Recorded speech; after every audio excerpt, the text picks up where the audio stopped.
Now listen to this. This is mind-boggling. This is just too much. This hadith is too much. As in, it's so powerful.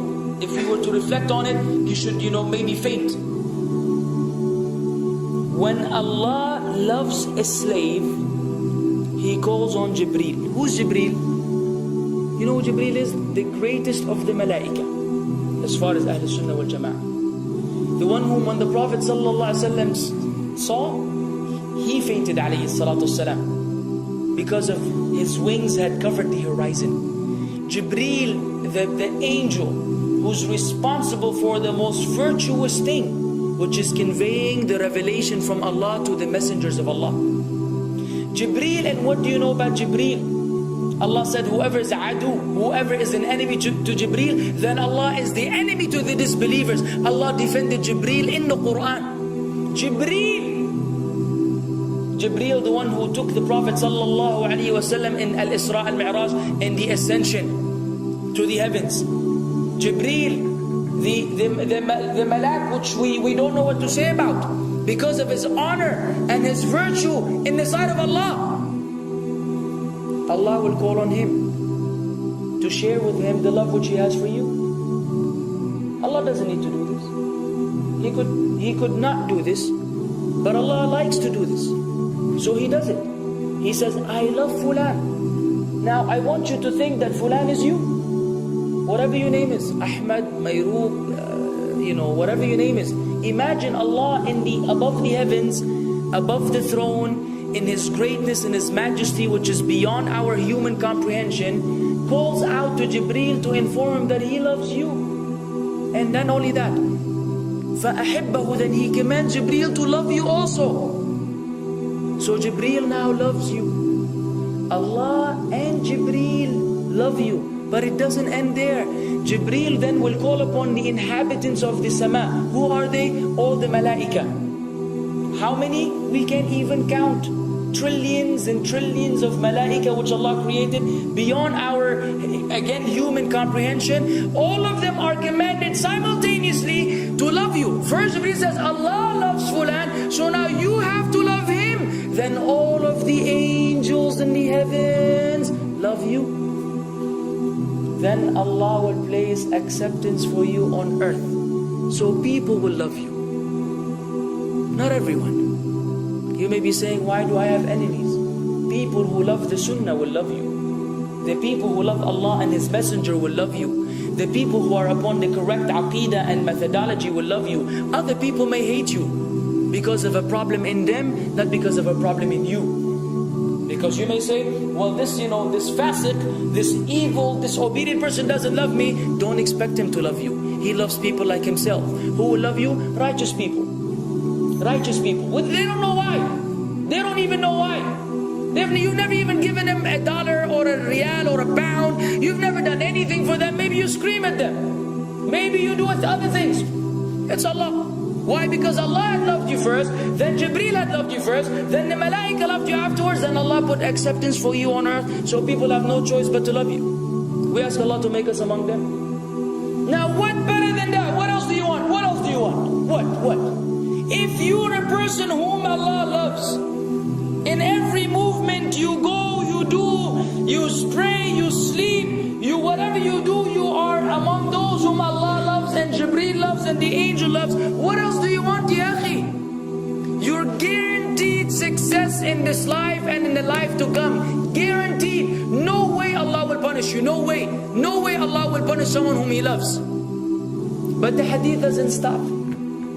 The hadith has a very saddening continuation, which we should seek refuge with Allah from. وَإِذَا أَبْغَضَ عَبْدًا, and if Allah hates a slave, He also calls on Jibreel. And He informs Jibreel that He hates this person. So He will command Jibreel to hate this person. Then Jibreel will tell the angels to hate this person. Then Allah will put hatred for him on earth. La ilaha illallah. Imagine you walking upon the planet, the face of the earth which Allah created, while Allah hates you, and the angels hate you, and Jibreel hate you, and the righteous people hate you. What a sad state for a human being. And ikhwan, we could be one of those as well. If you are prideful, arrogant, you are qualified for this hatred, because Allah does not love kulla mutakabbirin jabbar. Allah does not love the arrogant, the prideful. If you go against the sunnah, then Allah does not love those who go against the sunnah. If you don't observe taqwa, and you don't observe ihsan, and you don't observe tawbah and tatahur, then again we are disqualified. If you, many things which we can mention, many things which will bring about Allah's hatred and deprive us of Allah's love. It's a very sensitive situation, meaning right now, you have to be one of these two. Either Allah loves you or He doesn't. But there's always good news even for those people whom we can be amongst. It's not too late because you're alive. It's not too late because it's Ramadan. It's not too late because you're breathing. Even if you led a life of someone who had attained Allah's hatred, if you were to return to Allah, then Allah will love you and be happier.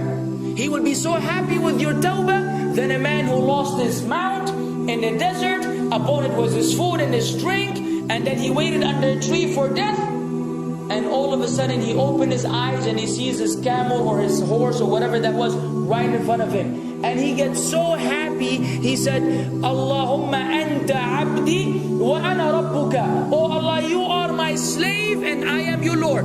Kufr. He said a statement of kufr, but the Prophet ﷺ said, أَخْطَأَ مِنْ شِدَّةِ الْفَرَحِ. He made a mistake because he's so happy. You know when you're so happy that you may say things against what you want to say? When you're so happy that you just, you say words that mean nothing to anyone? Allah is happier when you return to Him than that person. What else do we want? For how long are we going to stay away from Allah? For how long are we going to lead the life of the heedless? For how long are we going to go against the sunnah? What are you waiting for? Death? Death. حتى إذا جاء أحدهم الموت قال رب ارجعون لعلي أعمل صالحا فيما تركت كلا. Until when death comes to one of them, you say, oh Allah, allow me to return so that I may do good in that which I left behind. And it will be said to him, no, it's only a word. إِنَّهَا كَلِمَةٌ هُوَ قَائِلُهَا. It's nothing but a wish and a word he will have. It will not be fulfilled.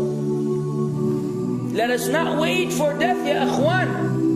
If each one of us here, by Allah, if each one of us here acted upon the sunnah, lived according to the sunnah, and invited people to the sunnah, and enjoyed what is good, and forbade what is evil, wallah, we will make a major change in the city in which we live. And if Muslims here and this all over the world had that same attitude, then we will change the condition of the whole ummah. So no enemy can come and play games with us. We will squash them, all of them.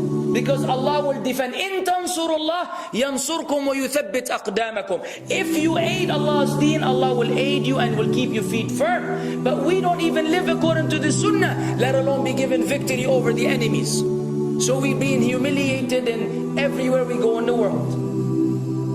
So let us make that change. Now that Ramadan is here, now that you've been given this sudden inclination towards good, if we don't succeed, if we don't take advantage of this month, wallahi, we are losers. If Ramadan ends and you are the same way you were before Ramadan began, then one of us is a loser. If we don't return to Allah after Ramadan, then we are losers as well. So tonight, bi'idhnillah, always on our mind, attaining Allah's love, acquiring Allah's love, fetching for the sunnah, and acting upon it whenever we're able to do so.